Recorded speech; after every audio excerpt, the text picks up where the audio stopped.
All right, everybody, welcome back to Lansing, Michigan. I am Matt Bamonte. I just sent Drake off. He's going to go do housework or whatever he's doing.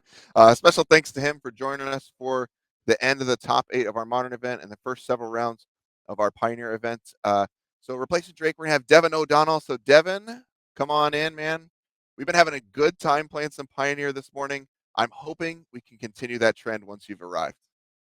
Yeah, I mean, I've been watching a little bit, back and forth on, through the entire morning. It's been a lot of fun. There's been a lot of different archetypes. I, got the chance to look at all the deck list, and it seems like with the recent banning, the format has definitely kind of settled itself. Well, not even really settled itself, but it's kind of opened up a little bit more. There's not as much, Winota here and Phoenix there. It's really a lot more spread out, which is really really nice. Cool, man. Well, so what? Guess what? You said there's a lot of archetypes. I have 4 different archetypes in the feature match area this round, so we're going to be able to see some cool stuff. I'm pretty excited about this Esper deck that's in our main feature match, I believe. Greasefang is a card I think is absolutely unbelievable, and I'm interested to see how that works. So that's just a little sneak peek for everybody. Sounds like the players are getting ready to deal up, and I'm excited again. 4 different archetypes. We've seen a lot of different cards and it's been awesome. So we're gonna hop down there. Each player down there is 4-1. So there's Esper combo versus 5-color Niv-Mizzet. Tell me if you've heard those before. Yeah, so the Esper combo deck, I'm going to guess that's what you're referring to as the Greasefang deck, which is a deck that has, Greasefang came out a few months prior, and people had tried it a little bit, but it really hadn't, put up a ton of results until the printing of Streets of New Capenna. There's a lot of new additions to the archetype, as we see the smiley face there from Tyler. That's a nice little touch. But the newest printings for this Esper deck in particular, the ones that I'm going to be looking out for, are Tainted Indulgence, and of course the card that everybody's talking about, Ledger Shredder. More ways to kind of enable the Greasefang. The combo, as it were, is essentially getting Greasefang into play and putting a Parhelion into the graveyard. So basically, the Greasefang gets the Parhelion back. You crew the Parhelion, and that's a combination of 13 damage as early as turn 3. So very very powerful starts here, and we'll see if Cris can get that set up. Yeah. So you mentioned Tainted Indulgence. There's a pair of those. There's 4 Ledger Shredders. Parhelion II is obviously, like you mentioned, the big payoff for this deck, and we'll see what Cris can do against 5-color Niv, which I assume is a very very slow moving deck. So gonna have time to set up shop.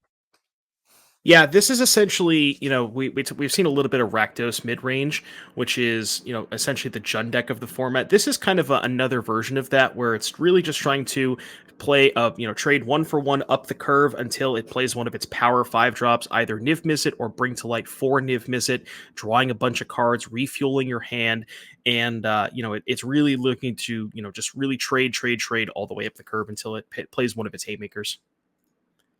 Sure.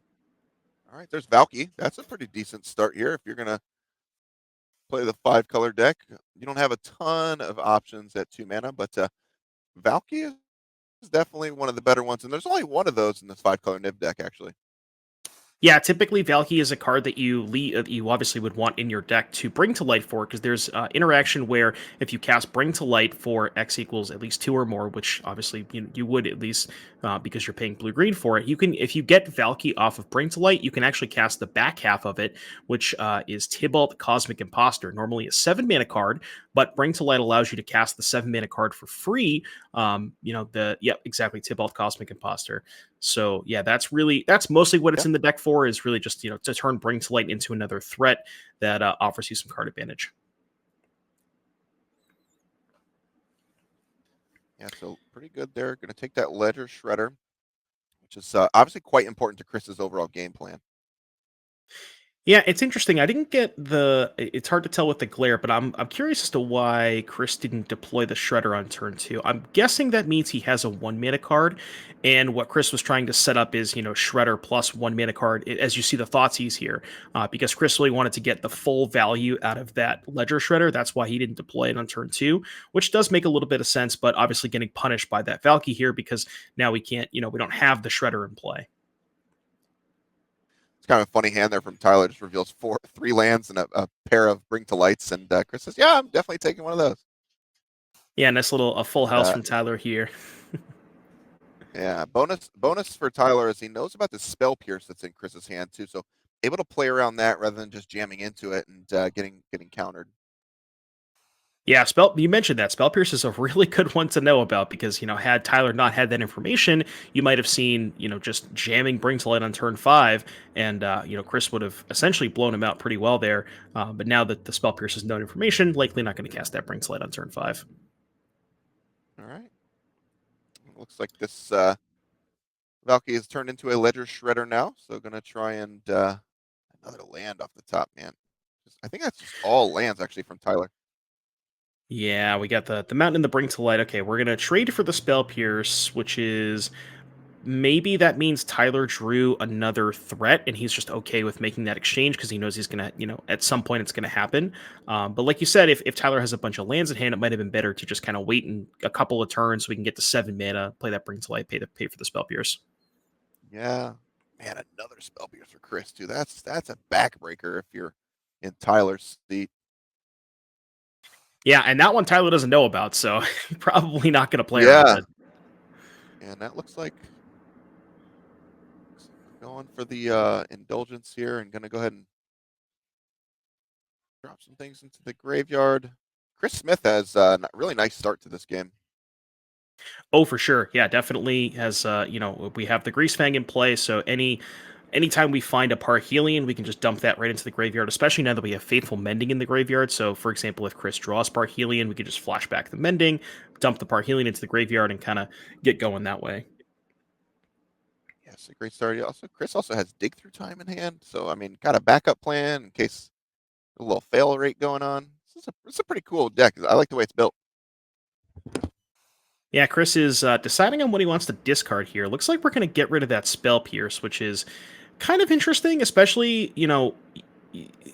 basically Cris knew that Tyler knew about the Spell Pierce, and he was willing to commit that Bring to Light into the Spell Pierce, which would signify to me that Tyler has another payoff he's trying to resolve in the following turn. So it's interesting that Cris wanted to discard that Spell Pierce with, given that information. Yeah, and Cris going to flash back that Tainted Indulgence there. I think it was the Faithful Mending, but yeah, flash back the Mending. Trying to see if we can get that. We're still looking for that Parhelion. I like that play main phase. Yeah. Just play Mending, flash it back. You do trigger the Shredder, which is a little unfortunate, but you get four total looks at Parhelion that just kind of try to close out this game. Yeah. All things considered, Tyler's actually not in a terrible position at this point. Somehow not in a bad spot. And there's a Bring to Light. And there's that Bring to Light that we kind of assumed last turn because Tyler was, really willing to play into the known Spell Pierce. So we kind of assumed that Tyler had another payoff. We'll see what Tyler gets. I'm going to guess it's Niv. Yeah, that makes the most sense. Funnily enough, the Bring to Light actually also triggers the Ledger Shredder. So that is some cool synergy there. Yeah, that is quite good with hey, your card's pretty good in my deck. How about that? Get to loot away some extra lands here. We get a Niv trigger, which I've seen the 0-card Nivs. It doesn't happen very often, but I see a Dreadbore, so probably not the 0-card Nivs. Looks like 3 cards. Okay. Ooh, the Unmoored Ego is a huge pickup because if Cris does not find Parhelion this upcoming turn, Unmoored Ego is going to get all of the Parhelions out of Chris's deck. And, taking a look at Chris's deck list, we're going to be light on win conditions at that point. Yeah, it's pretty rough. That was quite a hit for Tyler. Just 3 Bring to Lights in the first 15 cards. That's pretty good. Running pretty good. Yeah, so we'll see if, like I said, Cris really needs to find access to or to dump the Parhelion into the graveyard this turn. He obviously doesn't. Well, he actually does know about the Unmoored Ego, so that information is face up as well. Oh, so I think we're going to start with the dig. Time. Yep. Yeah. Decent. So Cris is looking for, let's say, either an Indulgence or a Faithful Mending along with a Parhelion. I saw an Indulgence. Yeah. I don't know if I see a Parhelion, though. No, I think that would have happened really quickly. if he found it, I think it might have happened real quick. Looks like, man, that's rough. Yeah, I definitely saw an Indulgence. What we might have to do on Chris's side is just take the Indulgence, just kind of hope to high roll. Yeah, I think you're at that point now where, Gotta spin the wheels, spin the tires now, and hopefully hit, because that Unmoored Eagle, like you mentioned, it's coming. Right. And yeah, looking at Chris's deck list, there's, outside of once we lose access to Parhelion, there's not really a lot of ways for us to kill. I mean, it involves Greasefang beatdowns, Ledger Shredder beatdowns, and that's pretty much it. All right, Cris is doing some thinking here. The pass looks like.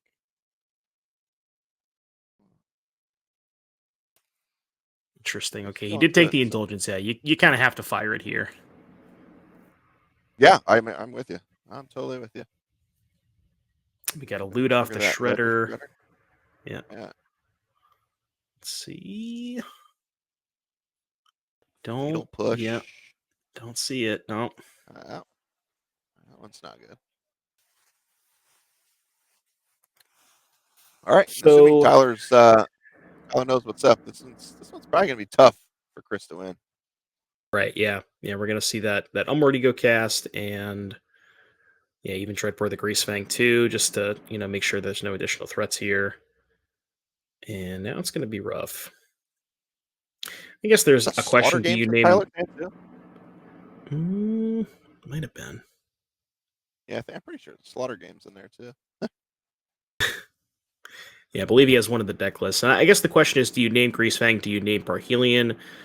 Not too much of a difference either way. I guess your deck is the Niv deck is really good at answering just random 4/3. So I'd probably just name Parhelion. He's going to go with Greasefang, but Yep. it's probably fine either way. Yeah, I think you're like, it doesn't. I don't know if it really matters at this point. Cris has no board. His hands face up. It's not quite very good, and I mean your board is pretty nuts if you're Tyler at this point. Yeah, and we're and it's not like we're don't even have a threat in play. This Niv's going to close the game out really quickly. Yeah. Tyler gets some free. Hey, that one is next on top of your deck. There's a Parhelion on top of Chris's deck. That's the Oh, ultimate slap. Yeah.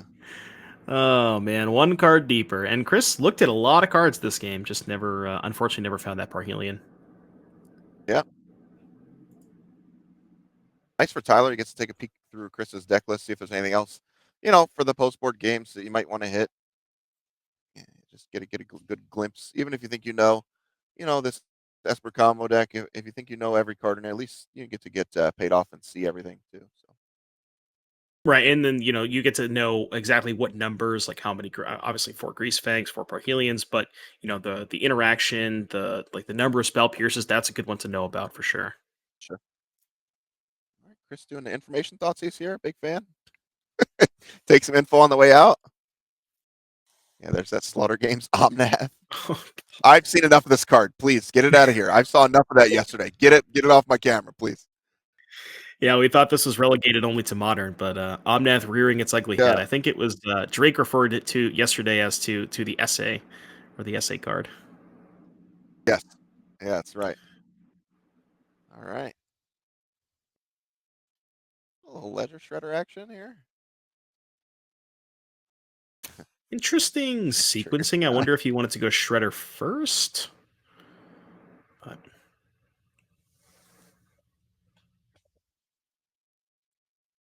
All right. There's you can have your card back. That's the ultimate yeah, kick is when that happens. right. And I mean, even Cris has 2 Shredders, but at this point, I don't even. It just doesn't seem like it's going to be enough here. Yeah, it's pretty brutal. Here is that Omnath. It's gonna hit the battlefield here. Yep, there is the essay, as it were, and Omnath definitely, like I said, Chris's deck is really good at dealing damage in chunks with Greasefang and Parhelion, but when you're trying to chip shot damage with Ledger Shredders and things like that, it's really hard to do that versus an additional 4 life a turn. All right, I'm gonna go ahead and consider. Best we can do here, I think, is like dig through time. Exactly, right? Is that the best we can do? Yeah, dig through time, but then again, looking at Chris's deck list, it's what are we even digging into? We're digging into Yeah. more wheel spinning. I mean, I guess more shredders, but I'm not sure that that's we're a little bit far away from hard casting Parhelion. Even then, we would need something to crew it up, but Yep.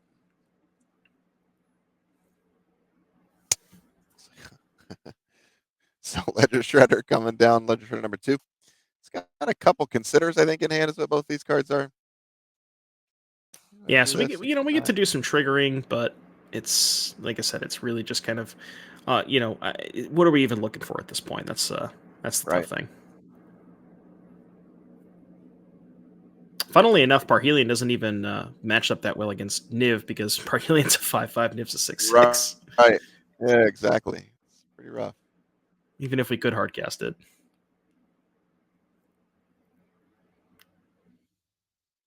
All right. Time to consider. Up here's down. Makes sense. Chris says we've got a land and potentially another cantrip there.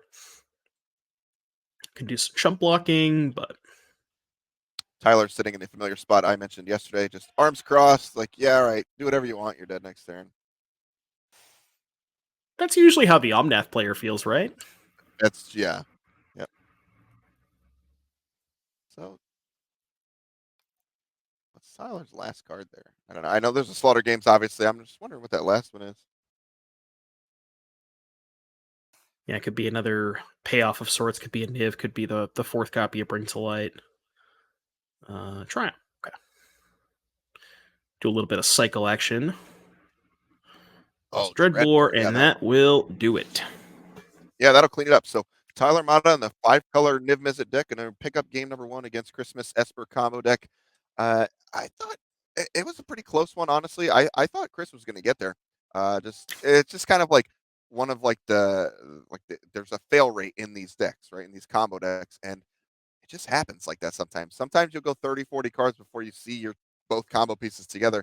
It just happens that way, and unfortunately for Cris, it went that way in game number 1. So we'll see. We'll see what these guys have in store for the sideboards and see if the matchups get a little bit better. Which I assume, obviously, they're probably ready for each other. I don't know. These decks are they're relatively obscure pieces, though. Yeah, so if we take a look at Chris's deck list here, there is a lot of copies of Monastery Mentor, the full 4 copies, which is pretty interesting. We're going to be looking to kind of increase our threat density. Specifically in this matchup, you saw both Unmoored Ego and Slaughter Games from the Niv Mizzet side. So we really want to make sure that we can have a plan when one of those cards resolve. As you saw that game, we just got our Greasefangs exiled. So we're looking at Mentors. Aether Gust, very good answer to both Bring to Light and Niv Mizzet. Same with Disdainful Stroke. And is that Disenchant? I think it's Disenchant. Mystical Dispute, also very good against Niv and Bring to Light. So that's what we're looking for. Counter spells and additional threats. Yeah, I was going to say that Monastery Mentor is quite good. Like you mentioned, the 2 cards right away. They're just going to take your Greasefangs or take your Parhelions, and if you can load up on a Monastery Mentor, and that's a pretty good place to be with all the cantrips and the pierces to protect it and things like that. So we'll see what Cris cooks up for game number 2 here. I wonder if you shave on some of those combo pieces because knowing that those cards like the Slaughter Game style effects are in your opponent's deck. Yeah, I could see that. Cris, I think first and foremost definitely wants to cut the 4 fatal pushes. So those are the first to go. And then yeah, trimming on the combo isn't too bad. I could see maybe the Kaito going. I don't know if I'm a big fan of Kaito. And yeah, maybe like 1 Greasefang, 1 Parhelion, things like that could go. Sure. All right. So we'll move on to the Niv Mizzet deck for Tyler here. So Tyler's got a lot of good stuff. Even like just in the main deck, there's some things like there's Klothys and things like that. There's Vanishing Verse. There's a lot of good stuff going on here. Obviously, those Slaughter Games on where you are quite good in the face of like small density of threats and things like that. So we'll see what Tyler's got to cook up. There's a lot of cool stuff going on. Even these go blanks. There's all 4, full set of 4 of those. Yeah, there's a couple different ways that Tyler could approach this. Tyler has 4 push and 4 go blank. Push is a card that can potentially answer a Greasefang, but it's not trivial to get that revolt trigger. In modern, usually revolt is essentially a free roll. There's a million fetch lands, but there's only 4 Fable Passage in this list, so push is maybe something that's more geared toward 1 and 2 drops.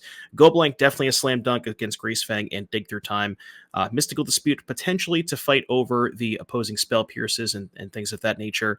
But yeah, we're looking to, I don't really think that Tyler's going to do a ton, but kind of just shave on some of the one-ofs that are a little bit slower and maybe don't have as much utility, and then go up on more, good interaction like Go Blank and Dispute. Yeah, I'm with you. I think the go blanks are obviously quite good. I'd probably go with the disputes. It's just you want to be able to fight back, and I don't know. It makes sense. It makes sense to be able to fight back when you're fighting over these bring to lights and things like that. So I like Tyler's deck. Uh, it looks really well built, and I've seen a lot of these like 5 color Niv decks, even like in historic. It used to be like a big thing. There's tons of card options. Vanishing Verse is a really nice pickup, not necessarily for this matchup, but that card in general is just really good. So a lot of good card quality. I think that's what you need if one of these Niv decks is going to be good. Is you need good card quality, and obviously there's quite a bit of choices here in this deck. Right, and the other thing you want to make sure you do when playing Niv Mizzet, because the way that Niv Mizzet is worded, you want to make sure that you're spreading your guilds across and not just kind of loading up on one particular guild. So it's nice where a card like Vanishing Verse, maybe there's not as many other good Orzhov cards, and that is a nice, really clean answer. So. Sure. All right, Chris Smith leading off on a Watery Grave as we get into game number 2 here in round number 6. Thanks for joining us. Again, I'm Money and joined by Devin O'Donnell here. We're in the Lansing, Michigan on the NRG series playing some Pioneers. It's a pretty big tournament overall. Probably going to I would assume, shape the meta games. About a little over 200 players here today. So big event. Yeah, definitely a really nice showing. I think a lot more players are interested in the format now with recent bannings, which we've talked about before. But Winota and Iteration both gone from the format, and I think a lot more people are excited about the format, and definitely shows here this weekend for sure. Yeah, Sylvan Caryatid for Tyler. That's a good one. Get you ramped up for the next turn, and Chris has got some work to do here. Yeah, and you saw no turn 1 or turn 2 play from Cris. So no cantrip, no 2 mana like Indulgence or Faithful Mending. We do have a Mentor in hand, so it's possible that maybe Cris does have a 1 or a 2 mana cantrip, but just wanted to save it for the turn after the Monastery Mentor. Yeah, I think that would make sense. Only problem here is there's a Dreadbore hanging out in Tyler's hand, so yeah, Mentor going to get picked off. But looks like Chris has a backup copy actually. Yeah, that is nice. So now, for example, if Cris has a 1 mana play like a Thoughtseize or a Consider, you could see land, Mentor. Like land, Mentor plus Thoughtseize here would be absolutely backbreaking, especially if Tyler doesn't have, if Tyler only has like one payoff or so. See if we have Yeah, no this is quite follow good. up, but I I think think I saw a I have a spell spell piercing piercing now Chris's too. hand. Yeah. Yeah. Those things have been pretty good, and I think Chris was on the full 4 if I remember the deck list right. There's 4 full spell pierces in here, pretty potent against a deck trying to go over you with Scape Shift, Bring to Lights, Scape Shift. That'd be fun, but Bring to Lights and all that stuff going on. Yeah, Spell Pierce really backbreaking against Bring to Light specifically. There's also a bunch of other expensive cards that Tyler could just naturally draw. Some of his one ofs, and Spell Pierce definitely good in this matchup.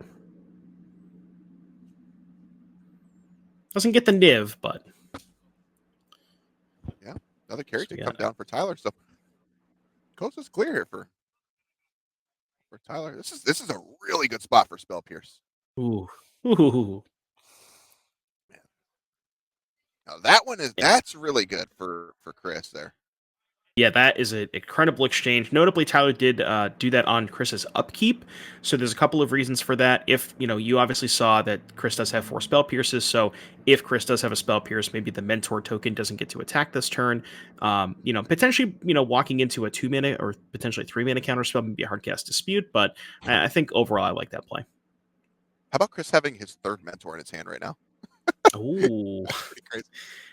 And I like not deploying it. You know that Tyler does have Bring to Light and Supreme Verdict amongst a myriad of other sweepers. So you definitely don't want to jam that Mentor. And it's one of those things where it's we're just going to have one threat in play, kind of protect it for a little bit. And if that does eventually get answered, then we can follow that up with a second one. And Tyler looks like it's hard to get a look at Tyler's hand. I'm going to guess he is a good 5-drop to play. There is 8 of them in the deck. So, between the Niv, there's the Niv. Now, interesting to see if Cris has a Mystical Dispute. That would be, maybe a Disdainful Stroke. I think we saw that, remember, going over some form of 2-mana counterspell. Okay, Mending. Oh. Got it. God, Mending into Dispute here. That would be a beating. Thoughtseize. I don't think there's a counterspell here. Yeah, I don't think I saw Cris pick up a Dispute. Oh, man. And if we take a look at Chris's deck list, if I recall, I don't believe there's really a way to remove the Niv off the battlefield. I guess there's 2 Aether Gust. Yeah. But Aether Gusting a Niv Mizzet, not exactly where you want to be. Because, I guess, making Tyler recast it, just kind of tap out to replay the Niv is not a horrible place to be. But, if the game is extending past the next couple of turns after you do that, you're going to give Tyler way too much value. Yeah, it is really rough. And there's no way, like you mentioned, there's just these 2 Aether Gusts, and that's not the best. Not really where you want to be. Right, we'll see if Cris found any more cantrips, so we can kind of get a nice time in hand. But that's not really where you want to be either. Yeah, Graveyard's not too stock. Yeah, looks like we're gonna lead on Thoughtseize. Get a little peek. All right, what's that? Well, oh boy. Command. So there's a Kolaghan's command. Looks like Prismari command. Slaughter Games and 2 Bring to Lights. Good luck, Cris. That's 5 spells, and they're all pretty good. Yeah. Oh boy. Yeah, we can even just bring to life for a sweeper to clean up these mentors. Funnily enough, I want to take a look at which sweepers that we have access to on Tyler's side. So we're looking at Selfless Glyphweaver, which funnily enough is a sweeper. We got, I think, what else we got? A Shadow's Verdict, an Extinction Event. So those are what we're looking at. So, okay, probably Verdict is our best one. I guess the Verdict would kill the Caryatids too, but yeah, one way or another, we can clean up the Mentor of the tokens. Yeah, the Shadow's Verdict is pretty solid. I mean, whatever. You lose your Sylvan Caryatids, whatever. Yeah, they did their job. Yeah, you're fine. Man, rough. Cris had a really good start this game too, with the couple mentors, and just pretty rough. Not being able to stop that Niv Mizzet obviously is a humongous deal.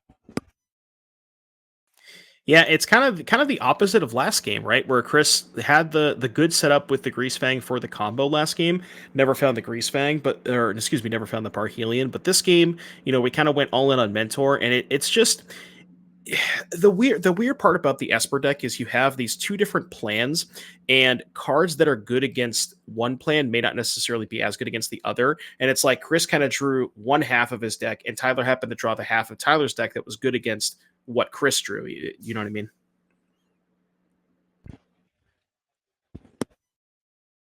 Yeah, it's pretty rough for Cris. Again, like you said, and I was talking about it too. There's a built-in fail rate, and you try and insulate yourself by having a backup plan. And you have your backup plan. It's just like, well, I have part of the backup plan, but I don't have the other part of the backup plan. So now what am I really doing? Yeah, looks like we're going for a dig through time from Cris. And looks like we got a response here. Yep, we're going to Prismari command. Good timing there just to do it well before the dig resolves, because obviously if you let dig resolve, Cris might find a spell to trigger the Mentor. So I like the timing on that for sure. All right. Again, we're in the same spot where we were just a few minutes ago, Devin, where we're digging through time. But what exactly are we looking for? That's a good question. Now if we take a look, now the one thing I will note is Tyler did use the Prismari command, which was going to be, his good answer to something like a Parhelion. So if you look at Tyler's hand, we got two Brinkslights and a Slaughter Games. None of that is necessarily a way to deal with a Greasefang. So if we can assemble the combo here, potentially could get a nice little big hit in. Well, there's a Greasefang in hand. You gotta. Is it too late though? That's the problem here. I like it. Get in while you can. Get him in. Well, they're not blocking Niv Mizzet, that's for sure. I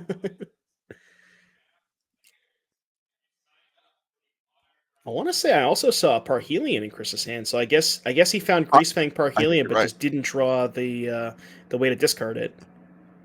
Yeah, I think you're right. Notion thief. Okie doke. Ooh. The old Notion Thief. That one's pretty Yeah. good. Chris does have a lot of cantrips. Consider Faithful Mending, Tainted Indulgence. So you can imagine if your opponent casts a Faithful Mending and you respond with a Notion Thief, you can get him pretty good. Yeah.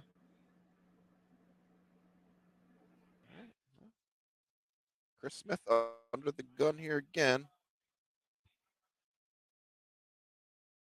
Down to 3. Yeah, and going back on the way that these games played out, it's like Chris, like you said, you mentioned the fail rate a lot, and that's kind of where Chris was at. He hit the fail rate game one, couldn't find the Grease or couldn't find the Parhelion, and this game he found the Greasefang and the Parhelion on that last turn with the dig, but just couldn't find the additional way to discard the Parhelion. Yeah. So Chris going to go ahead and get his Greasefang Slaughter Games to once again this game. Pretty good cards for Tyler. And he's going to look through the deck just see what is Chris looking for here that could possibly get him in the game. And Tyler probably feels Yeah. pretty comfortable at this point. Right. Before that Slaughter Games, like I said, we had that 1 turn window to potentially set up Greasefang plus Parhelion, but now not finding it that 1 turn, there's really not a lot that Chris is looking for. He does have access to Monastery Mentor, but facing down lethal with that Niv Mizzet, as we talked about a little while ago, Chris doesn't really have a good way to answer Niv Mizzet, so that is going to present a lethal attack. All right. I like it. Shock with the Hallowed Fountain. Yeah, why not, right? Get in one, get good. So Tyler Matta wins pretty convincing 2 games against this Esper combo deck. And I think the Esper combo deck is quite good on its own. It just ran into the deck that is probably not a good matchup again. Again, can't get Niv off the table once it's there. You have 4 Spell Pierce, not doing anything against exactly Niv Mizzet, and you're just in trouble for Chris. I would say probably one of the worst matchups ever. All right, looks like we do have a Asking me backup probably say match for you, it's a so we're bad going to go matchup. ahead and So, see if we can get that but at any on rate, the it sounds screen like we in should just have a a moment backup here. match But here. yeah, that Let's was see if a pretty rough matchup for the Esper we're going to get a Greasefang backup. deck. Playing against the Niv deck that did have access to Sounds the like main deck Slaughter Games and Unmoored Ego, so it looks like we have Mono Green are we going to get a Devotion and backup match? Rakdos tokens. Now, I was taking a look at the deck list earlier today, and I believe the Rakdos tokens, if I correct me if I'm wrong, but I believe that is the Rakdos sacrifice style deck. So Odie Cult Anvil and things like that. So we'll see how this matchup plays out. Mono Green Devotion, a deck that we surprisingly haven't seen on camera yet, even though I think it was, if I recall correctly, the most played deck. So we'll see what both players have access to. Looks like we got some mulligans. And what else we got going on? So Brand's in the play, got a Blood Crypt. And looks like we are starting off with Witch's Oven. I did see a Cauldron familiar in Brand's hand. I'm sure if you've played Standard at all over the past couple of years, you're very, very familiar with that interaction. Multi-format too. Not just Pioneer, but Standard, Historic, all that stuff. And yep, there is the aforementioned familiar.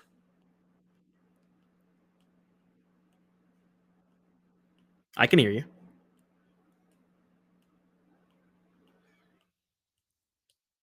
All right, we got some elves for the mono green player side. Not sure if chat can hear Matt though. All right, apologies. We're trying to get Matt back in the booth here, just having a little bit of technical difficulties. So bear with. You're stuck here with me for a little bit, chat. I hope you don't mind. So we're going in with the Cauldron Familiar. Notably, Evan didn't play a second land, so we're kind of all in on these elves.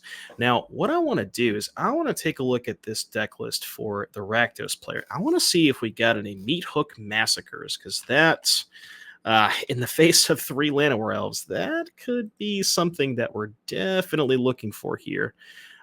Looks like, unfortunate for the Rakdos player, no copies of Meat Hook Massacre, at least what I'm looking at here. So, oh, Gigantha, right? Never mind. There's a Gigantha, so we can't have Meat Hook Massacre. So we got there's a Kiora and a Caryatid, so a lot of mana for the mono green player, and then we got a Deadly Dispute sacrificing the familiar. Let's get some good value here, which we can obviously get back at some point. And then what else do we got? Let's see, another cat. Get a little trigger from the familiar. And I can't get a good look at Brant's hand. I saw at least a swamp. Like, little dark there. It's hard to really tell what's going on over there, but all right, a lot of mana for the mono green player, and there's a lot of payoffs in the mono green deck. So we'll see if Evan has one of those payoffs available. Oath of Nissa, maybe potentially could find a payoff. Ooh, there's the Nykthos, and in combination with Kiora untapping the Nykthos, going to generate quite a bit of mana. So that is definitely something the green player Evan wants to do for sure, is generate a lot of mana. All right, so devotion count currently looks like 6. And we're going to go with a troll first. So troll's going to draw a card off the Kiora. Or not. Might have been a mistrigger there. But yeah, we get to untap the forest and then make additional mana with the Nykthos, because the Old Growth Troll presents us with more devotion there, which is pretty nice. So now we're at 3, 4, 7, 9, I believe. Right? 3, 4, 7, 9 devotion. And what do we got? Maybe a Cavalier? Ooh, Karn's really rough for the for Brant here, because one of, Brant obviously has a lot of different artifacts. We have Oni Cult, Anvil, Witch's Oven. So shutting off all of those and shutting off treasures as well, that is kind of rough for Brant. And we'll see what Karn's going to get here. I'm curious. Could get something, maybe Tormod's Crypt, but if you get the Tormod's Crypt, then Brant could just get back the Cauldron Familiar in response. So not exactly where Brant wants to be, but yeah, this is a really, really rough spot for Brant. And I might even see just an uptick. No, we are going to go down with the Karn. If I recall correctly, Evan did have 5 mana still floating, so you could even see something like a Sky Sovereign, maybe a Golos. All right, I think I'm back, Devin. I'm sure you did an amazing job while I was gone, which is awesome. So thanks for carrying it for a little while. We're having some technical difficulties here. I don't know if Michigan has good internet or not. Someone have to hit me to it, but it's just one of those things you got to deal with when we go to different venues. So thanks everyone for your patience with us. And this looks like a fun game so far. Fun for one player. Isn't that how Magic always is? It's usually always fun for one Yeah. player. Great. Good. All right. Yeah, chat had to put up with me while you were gone, so. Oh, that's fine. Listen, they've had to deal with me since 9 o'clock this morning, and I'm sure they're just waiting to get rid of me for a little bit at least. Looks like Rakdos Tokens is far behind, I would say. Oh, yeah, the mono green player, or Evan, definitely had an incredible start. We had a whole bunch of mana elves, ended up oathing into a Nykthos with all of this devotion, and this is I don't really see a way out for Brand at this point. Sure. Looks pretty rough. much is Nykthos making right now? One. I can't count that high. I think it's 12, actually. That's quite a bit. Sounds about right. That's good. Oh, even have a Storm the Festival to flashback? Oh, boy. Oh, that's fine. That's totally fine. Totally beatable in another Sure. Nykthos. That's good. Another Nykthos. Why not? Totally beatable. I don't know. Have you seen the infinite combo with this devotion deck yet? I don't think so. What does it involve? So it involves 14 devotion, 2 Karns, and 2 Kioras, which I don't really think we're that close to setting it up. But there's basically you Karn for there's an artifact, but you play the back half of it, which returns 2. I believe it's 2 permanents from your graveyard to your hand. So you basically loop Kioras and Karns, make infinite mana, gain infinite life, and then you can kind of figure it out from there. But that seems pretty fine. Mercy. That's great. Someone figured that out. You know what I mean? Like someone figured out that was a combo, and that's really great. That's really great, everybody. If I recall correctly, I think it was actually Canister who added the artifact to his sideboard for fun. He just like thought it was a good value card, and then halfway through the league, he discovered, oh, I just randomly have an infinite combo in my deck. He just didn't even know about it. That's perfect. That's how it goes sometimes. That's great. And there's the artifact. It's called Pestilent Cauldron. I don't know if we can get it up on the screen or not, but that's Cauldron, we do have 2 cards. I think we just have lethal. Okay. Yeah. Okay. Yeah. That is. Yeah. That's the weird one. The back half is the important part, which is Restorative Burst is the 5 mana. Yeah, there it is. Return up to 2 target creature, land, and or planeswalkers. So if you have enough devotion where you can loop Kioras and Karns, because the fact that Restorative Burst exiles itself, so when you play the second Karn, you can just get it again. So you essentially just get to loop Karns and Kioras while making a bunch of mana, and eventually you cast the front half of Cauldron because that mills your opponent for the amount of life you gained, which you gain infinite life. So that's really fun for one player again. That's great. All right, well, you know what? Cauldron Familiar needs to get sent down though to the Shadow Realm because like this card has been just a complete beating for a really long time. So right, yeah, it's been a major player in basically every format. There's even been some people playing it in modern, but mostly standard, Pioneer, Explorer, Historic, those various arena formats, and it's always a big player. Yeah. That is the God Pharaoh statue, I believe is the name of that one. God Pharaoh statue, yes. Yeah. So suppose your opponent's cast costs 2 more, and at the beginning of your end step, each opponent loses a life. So Thankfully, we got the Fatal Push to take care of one of these permanents, though. Otherwise, we would be in rough shape. oh yeah, it's unbeatable. No. It's a close game. It's 12-13. I don't know what everyone's talking about. Yeah, Brent was actually ahead right. at the end of that game, right? Brent was at 13, Evan was at 12.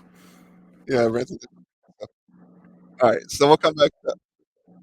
Sounds like we're going to get a game 2 real quick here. So, yeah, Mono Green Devotion. I think it's the first time we've actually seen it today. Yeah, I don't remember seeing it earlier. Like a ramp deck a couple rounds ago, right before you hop. Yeah, I don't remember seeing it earlier this morning. So I don't know. It was like the talk of the tournament, right? Like everyone's like, okay, all right, very good. Sounds like we're going to jump into game number 2 here shortly, and we'll see if the tokens deck can get ahead. So, all right, off to a quick start.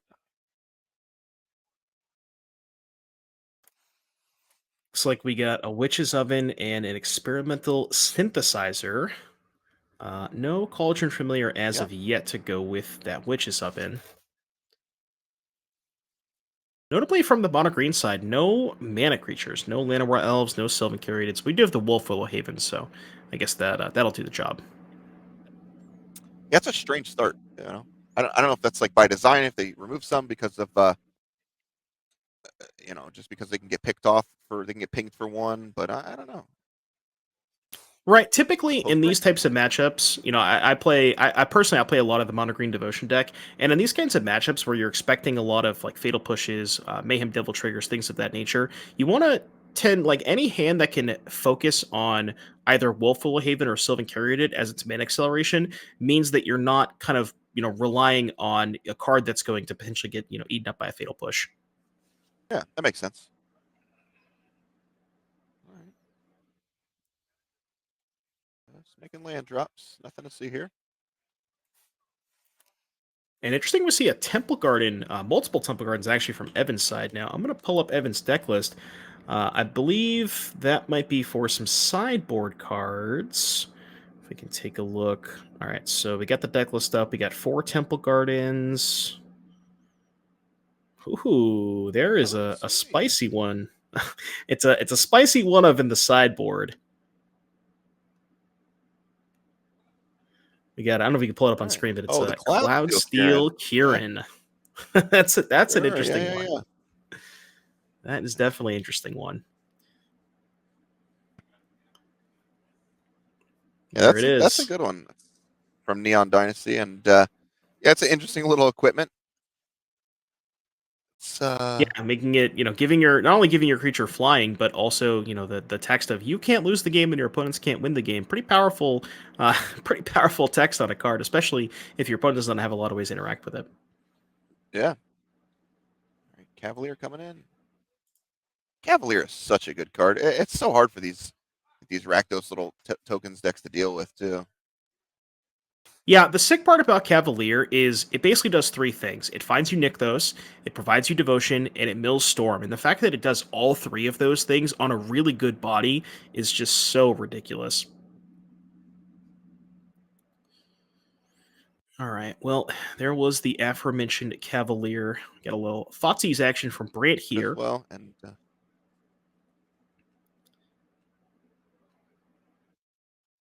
Relatively easy selection, just Nissa and some mana. yeah, Alpine Moon. Alpine Moon, interesting sideboard card because, obviously the green deck does have 4 copies of Nykthos, and that is what it enables its more powerful starts. But you see here where you draw the Alpine Moon and your opponent doesn't have their Nykthos, it almost feels like Yeah, kind of a blank. yeah, like what you just have this this card, and it's like, all right, well, they might never draw Nykthos the entire game long. Right now, the good thing is for brand side is the Cavalier does not have trample, so we have a good way to get around that with the Cauldron Familiar and the Witch's Oven. So that is definitely something where Brand can kind of tread some water here for a little bit.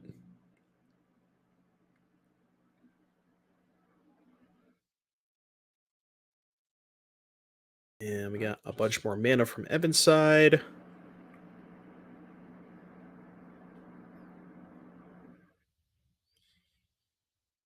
Yeah, here comes the drain. I mean, Brant's not in a bad spot. Pretty solid actually. Right, and the fact that we have Mayhem Devil to go along with this Cauldron Familiar plus Witch's Oven is going to represent a lot of damage over the course of just the next couple of turns. Yeah. Discard a second Alpine Moon. That's where you want that one in the graveyard.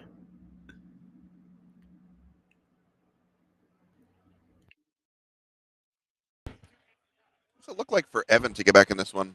We think.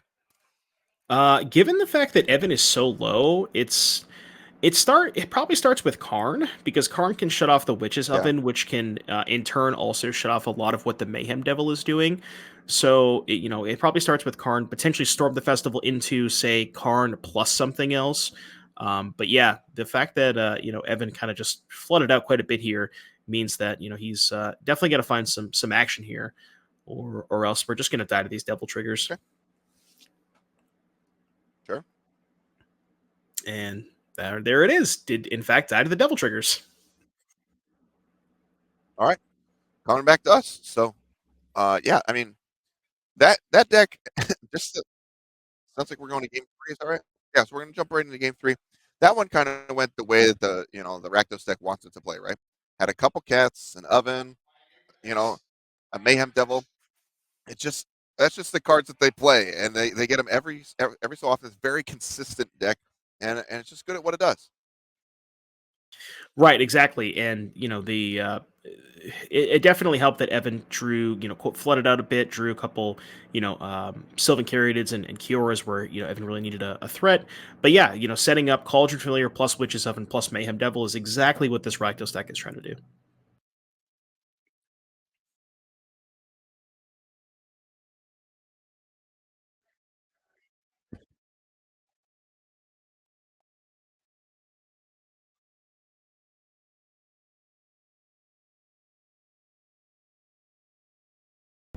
All right, so it sounds like we have paired the next round, but we're going to go ahead and finish this matchup.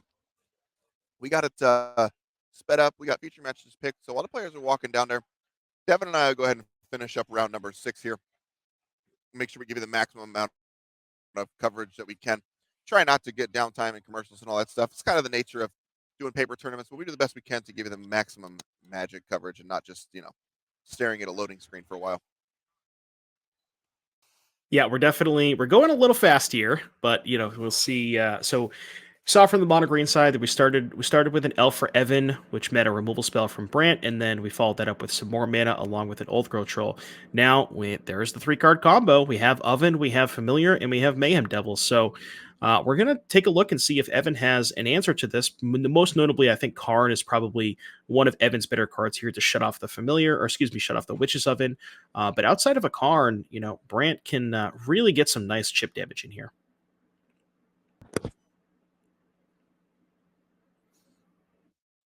And we see Evan taking a look at his sideboard, which typically means there is a Karn. So, yeah, a pretty good start for Evan there. the best is when you take a look at your sideboard and then you play something that isn't Karn, and then you make your opponent think that you have the Karn. Yeah. All right.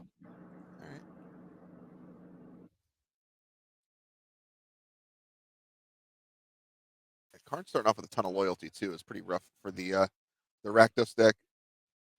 Now, I'm wondering if Yeah, the fact that it goes immediately to 6 makes it really, really hard for Brand to kill it, especially when when he loses access to that Witch's Oven, which was the main way of being able to trigger that Mayhem Devil. Now we don't really have any way to do it, and the Mayhem Devil can't attack past Old Growth Troll. So this is a pretty rough spot for Brand here. yeah, I agree. This Karn's going to do it what it wants, and there's a Sky Sovereign going to take out the Mayhem Devil, and Brant is really far behind now. Yep, that is in fact the boat, and I believe looks like somebody in chat was saying we have 2 more ovens in hand for Brant, which that is rough. Oh, we got a 5/5 though. Yeah, sure do. Checking out the hits to the table, and there's that Nykthos. Not a lot of devotion in play though. It is net positive mana at this point. Right, yeah. I think it's +1, right? Because we have the troll. Now That's it's right. even a lot more. Now it's a lot more. Oh, good. All right, 7 mana. Gonna go 7, backwards. and we're carning. Yeah, Meteor Golem. Golem. Perfect answer to a 5/5. Sure. We're gonna hop in the cruise ship, and we're gonna just get in there. Yeah, we don't. This is don't realistically think Brant has any outs at this point, especially given the fact that he's got 2 more ovens. So yeah, just got to put them both in play. You got to play all your cards right now. there it is. Love it. Going out on his own terms. I like it. I respect it. All right, so Evan Wood and Mono Green Devotion going to take Rakdos tokens down